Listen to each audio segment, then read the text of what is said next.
여러분 안녕하십니까, 강신엽 변호사입니다. 단일화 갈등 효과가 나타났습니다. 그러니까 이번에 이제 김문수하고 한덕수하고의 단일화가 정말로 엄청나게 시끄러웠잖아요. 원래 노이즈 마케팅이라는 게 있죠. 시끄러우면 그것이 이제 마케팅이 된다, 이걸 노이즈 마케팅이라고 하는데요. 이번에 이제 단일화 갈등은 사실 일부러 뭐 갈등을 일으킨 건 아닙니다. 그런데 마치 일부러 갈등을 일으킨 것처럼 엄청나게 효과가 나타났습니다. 김문수 검색량이 폭발했습니다. 빅데이터에서 폭발했고요. 처음으로 이재명을 앞섰습니다. 그러니까 우리가 이제 트럼프 같은 경우에 저번에 그 대통령 처음에 1기 때 당선될 때 그때도요, 트럼프가 질 것이라고 다 예상을 했거든요. 그 많은 언론들이. 그런데 여론조사에서도 트럼프가 불리하게 나왔습니다. 다만 빅데이터에서는 트럼프가 앞서는 것으로 나타났거든요. 그런데 트럼프가 이긴 거야. 트럼프 1기 때 말이죠. 그래서 깜짝 놀란 거 아닙니까? 그래서 여론조사보다 오히려 빅데이터가 더 정확하다, 이런 얘기가 있는데, 그 검색량, 그러니까 이재명이라는 이름을 검색하는 거, 또 클릭하는 거, 이 검색량이라고 그러죠. 이것이 더 많으냐, 아니면 김문수가 검색량이 더 많으냐. 이 검색량을 보면은 관심도라든가 그 사람에 대한 어떤 지지도 같은 것들을 알 수 있다는 거죠. 그러니까 어쨌든 간에 유명해야, 뭐 많이 언급이 되고 많이 오르내려야 그래야만 나중에 뭐 찍든 말든 할 거 아닙니까? 그 사람이 누군지도 모르고 그 사람이 대선에 나왔는지도 모르는데 어떻게 찍을 수가 있겠습니까? 근데 이번에 김문수 이 빅데이터 효과가 엄청나게 검색량이 폭발을 해가지고 이재명을 앞섰다는 뉴스가 나왔습니다. 한국경제가 보도하고 있는데요. 김문수가 5월 들어서 검색량에서 이재명을 사흘 앞섰다. 뭐 계속 앞선 건 아니고 앞선 것이 사흘 앞선 건데, 이 사흘 앞선 것도 굉장히 중요한 거죠. 왜냐하면 이재명은 벌써부터 아직 후보가 돼가지고서 엄청나게 뭐 이렇게 스포트라이트를 받는데, 김문수는 아직 후보가 되기 전인데도 불구하고 이 갈등 양상이 계속해서 벌어지고, 김문수가 누구야? 이렇게 김문수에 대한 어떤 호기심 같은 거 폭발하면서 빅데이터에서의 검색량이 폭발했던 거죠. 그런데 이게 말이죠, 보수권 후보가 이재명을 앞선 것은 처음이랍니다. 단일화 갈등 노이즈 마케팅 효과라는 거죠. 이재명에 쏠린 대중의 관심을 뺏기에 성공했다. 저도 그렇게 봐요. 그러니까 이번에 이 단일화 갈등이 사실 뭐 어떻게 보면은 이렇게 해서 이길 수 있게 되냐 이렇게 얘기하지만, 이재명이 지방에 돌아다니는 것보다 오히려 김문수하고 한덕수의 갈등 속에서 그냥 한밤에 무슨 뭐 정치 쿠데타가 일어나고 그것이 또 진압되고 이런 어떤 드라마틱한 과정, 그리고 또 우리 그 당원이 말이죠, 정치 쿠데타를 진압하면서 김문수 후보를 구출하는 과정, 이건 하나의 그냥 드라마 아닙니까?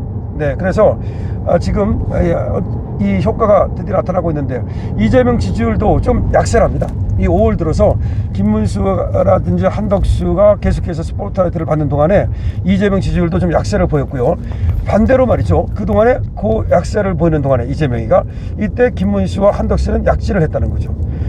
그래서 지금 다만 이제 갈등을 일으켜가지고, 뭐 갈등을 일부러 일으킨 건 아니지만 갈등 때문에 이렇게 빅데이터가 올라간 것이기 때문에 이거를 이제 지지율로 만들기 위해서는 호감 전략이 필요하다. 여기서 이제 호감 전략이 나오면, 야, 그러니까 김문수 저렇게 멋진 사람이었어? 야, 김문수 다시 봤다. 김문수가 그런 사람이었어? 야, 김문수의 그러니까 지금부터는 서사, 김문수의 스토리, 김문수가 어떤 사람인가, 이거가 이제 사람들한테 어필해야죠. 그러면 이것이 김문수의 지지율로 이어질 수가 있다는 겁니다. 그래서 1일 검색량 지표에서 김문수 국민의힘 대선 후보가 더불어민주당 후보를 제치는 일이 발생했다는 겁니다. 이 3자 대결 구도에서 이재명 더불어민주당 대선 후보의 지지율은 다소 약세를 보이고 보수권 후보의 지지율은 약진을 한 것으로 또 나타났다는 겁니다. 그래서 이재명 후보의 대법원 유죄 취지 파기환송 선고에 이어서 어쨌든 파기환송에서 유죄가 나왔잖아요, 5월 1일 날. 그 다음에 김문수 한덕수 후보의 단일화 효과, 노이즈 마케팅, 이런 것들이 어울리면서 이재명은 좀 약세를 보이고, 물론 더 지지율은 더 높게 나타나지만 상대적으로 이제 약세를 보였다는 말입니다. 그러고 지금 김문수는 검색량이 이재명을 5월달 들어서 3번을 앞서고, 그 다음에 또 지지율도 상대적으로 올라가는 그런 어떤 지표가 나타났다는 거죠. 이게 구글 트렌드 검색량 지표에 의하면 김문수가 이재명을 앞선 것이 5월 3일, 6일, 8일 이렇게 앞섰답니다. 그래서 이때에는 1등을 이제 김문수가 했다는 거죠.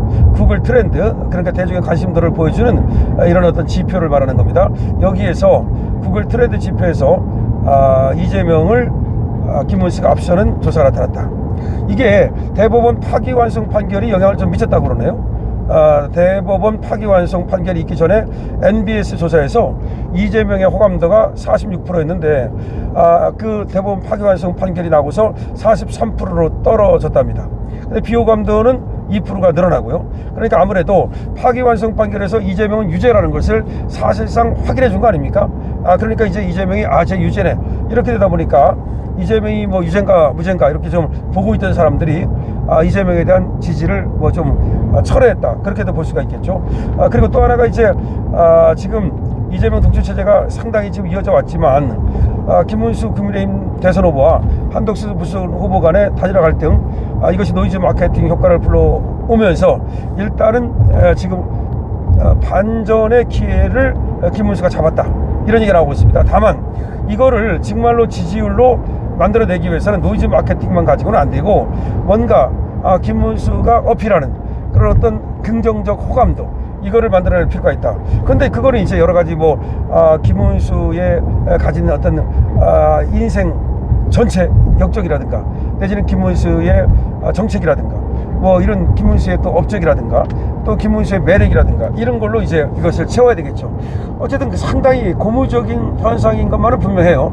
왜냐하면 이재명이 너무나 완사이드하게 앞서가고 있었기 때문에 이걸 과연 뒤늦게 출발을 해서 따라갈 수가 있겠느냐라는 어떤 그런 부정적 시선도 없는 것은 아닙니다. 그러니까 이미 대세가 기울었는데 그거를 뒤엎기가 쉽겠느냐 그런 어떤 또 생각이 있는 것도 사실입니다.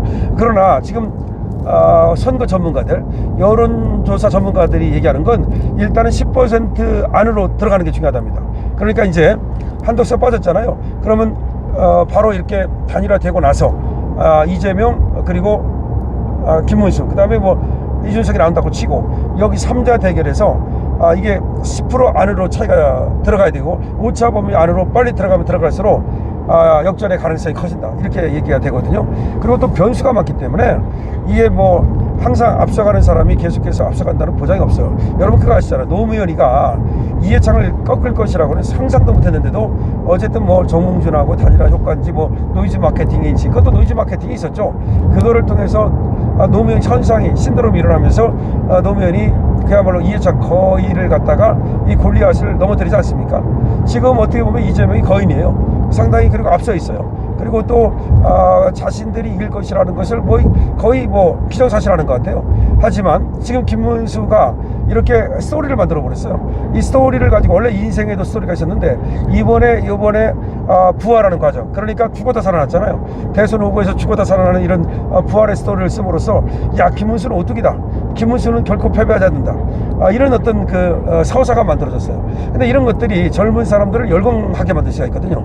그러니까 또 지금 약자가 강자를 이기는 모습에서 사람들은 이게 하나의 카타르시스를 느끼거든요. 그래서 이 약자를 갖다가 지금 상대적으로 말이죠 지지하는 그런 어떤 정신 현상이 벌어집니다. 그것도 기대해 볼 수가 있고요. 충분히 지금 가능성이 높아지고 있다 이렇게 말할 수 있고요.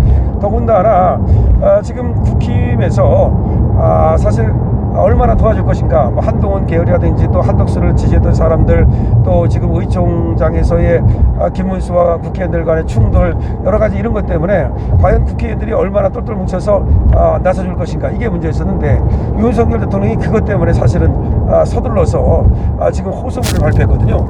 이 호소문은 국민에 대한 호소인 동시에 저는 국민의당 의원들과 이 국민의당 관계자들에 대한 호소라고 생각해요. 왜냐하면 그 안에 이런 얘기가 있잖아요. 자신은 탄핵을 당하면서도 국민의 힘을 한 번도 원망한 적이 없다 이렇게 얘기를 해요. 그러니까 한덕수든 한동훈이든 간에 지금 홍준표는 원망하지 말라 이거죠. 사실 홍준표는 계속해서 국민의 힘을 원망하잖아요. 그러면서 미국 가면서까지도 뭐 당이 나를 버렸다 뭐 이런 식으로. 그래서 윤석열 대통령의 이번 호소문에는요 지금 홍준표가 당을 원망하고 또 등등등등 뭐 이렇게 당이 좀 분열되고 각자 자신이 이번에 후보가 안 된 거에 대해서 불만을 토로하고 이런 것들이 많잖아요. 그런 것들을 좀 불식시키려는 그런 의도가 여기에 깔려 있다고 보거든요. 이렇게 됨으로써 이제 우리가 하나로 뭉칠 수 있는 계기가 마련됐어요. 윤석열 대통령의 지지율이 여전하기 때문에 이 국회의원들도 윤석열 대통령과의 어떤 그 관계를 갖다가 지들 멋대로 할 수는 없어요. 왜냐하면 다음에 지방자치단체라든가 다음에 또 총선이라든가 등등의 앞으로의 어떤 그 선거에서도 윤석열 대통령의 어떤 영향력은 분명히 존재할 거거든요. 왜냐하면 윤석열 대통령이 뭐 지금 뭐 깜빵을 가느냐 마느냐 뭐 재판을 받느냐 마냐 필요 없어요. 오히려 깜빵 가면 지지율이 올라갈 수도 있어요.